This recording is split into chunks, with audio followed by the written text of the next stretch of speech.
Greetings. Previous video we looked at an introduction to business letters or business or formal document writing. In this video, we're going to start on the documents. This is my page, Kato Jeremiah. You can get me on TikTok, on Instagram, under the username of Kato Jeremiah 683. So we're going to look at the types of documents, whereby we have a memorandum or memo, report, business letters, and then business emails. So these are the documents we're going to look at in this topic. Maybe we shall add more as we proceed. So now starting with a memo. A memo is a short message from one person to another in the same business organization. Normally memos are used within organizations, institutions, and such. So these memos are used to communicate, are used by organizations and institutions to communicate to the people within the organization, and sometimes used to communicate to people outside the organization. So that's how we come to be with an internal memo and an external memo, whereby an internal memo is to communicate to people within the organization, and an external memo communicates to people outside the organization.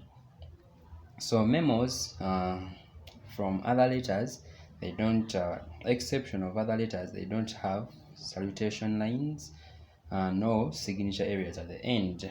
We can, for example, take an example of an application letter which is common. It has a salutation, and then at the end someone signs off. So it's not the case with a memo. When you look at memo formatting rules, or like what you follow as you're writing a memo, one thing you should know that the top margin should be 2 inches, the right margin 1 inch, and so are the rest. So here it is the top margin that has 2 inches, the rest have 1 inch each. So when you're writing a memo, first of all you should use a standard font style, that is a standard font style and font size, because this is an official document. So you can use Times New Roman or Arial, and then font size of 12 points. And as you're spacing your sentences, like in your paragraph, as you're spacing your paragraph sentences within the paragraph, you use single spacing. And then as you're separating paragraphs, you can use double spaces. And then the other thing is that all the parts of the memo start from the left margin. That is, if you use the block style format, because there are 3 formats of letter writing. There is the block style, there is the modern style, and then there's semi-block. So if you use the block style, everything must start on the left margin. Then when you look at the memo, when you're writing a memo, we have the memo heading and then the body. So looking at the memo heading, a formal memorandum uses a special heading which is sometimes pre-printed on stationery.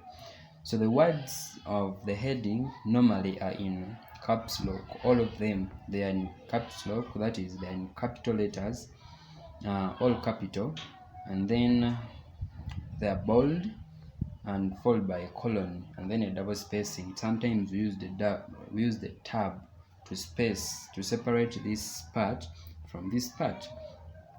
So let's look at this. When you look at this, you see this tab represents you using the tab key to separate these. So these to and from, they can vary. You can interchange them. So how or when do you apply which? So if you're writing if it is a subordinate writing to someone above them, they will write in this format. You write to the receiver first to, and then from whom it is coming from. And if it is the boss writing to the subordinate, then they start with from and then to.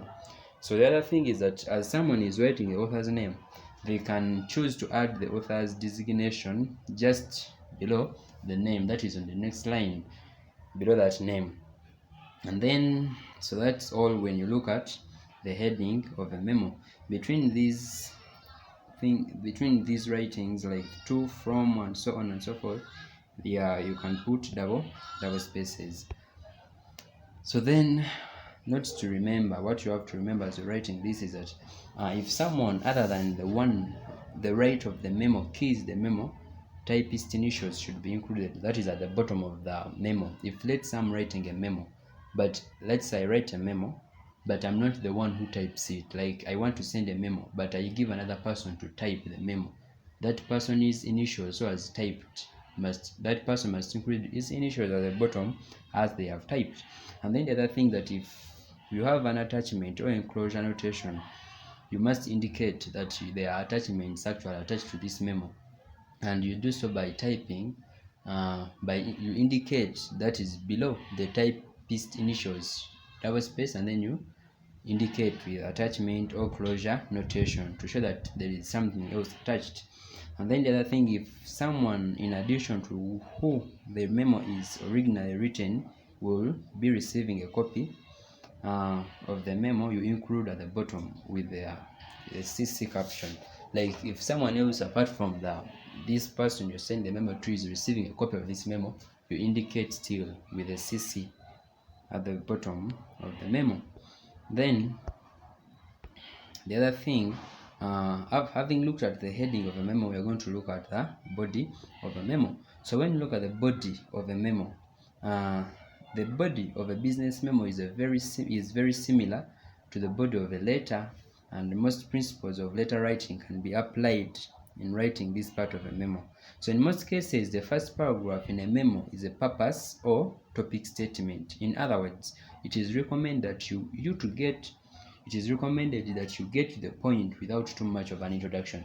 Like normally a memo is a short communication that is made, so there is no need of a long introduction. After writing the subject, you directly proceed.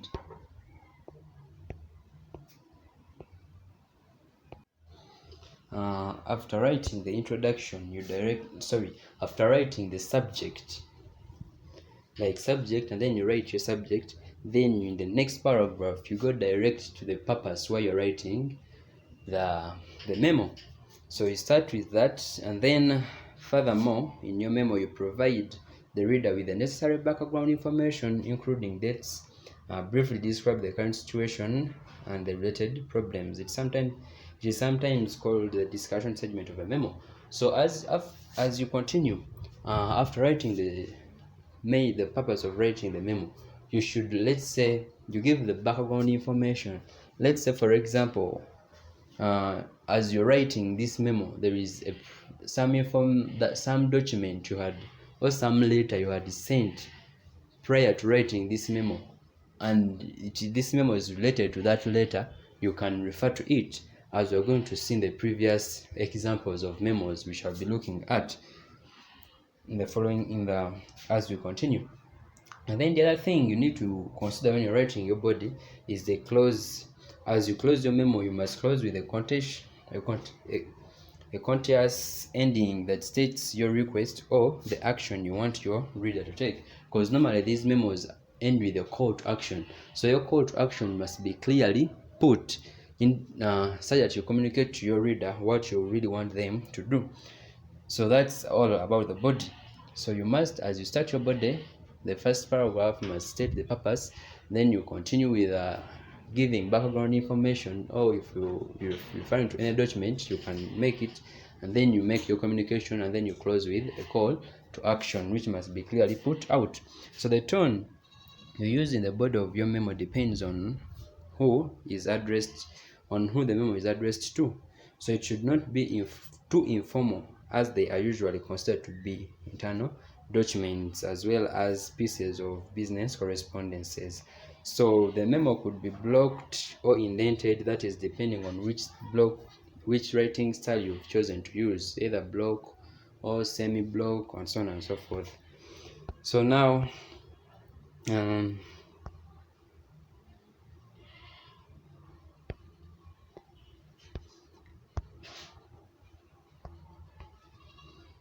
now that is it for this video. Thank you for watching. Hope it's been of help to you. Subscribe for more financial information and biblical information, because this is what this page is mainly all about. Next video we shall be looking at the different types of memos, as we shall be seeing on how to write these different types of memos. Thank you.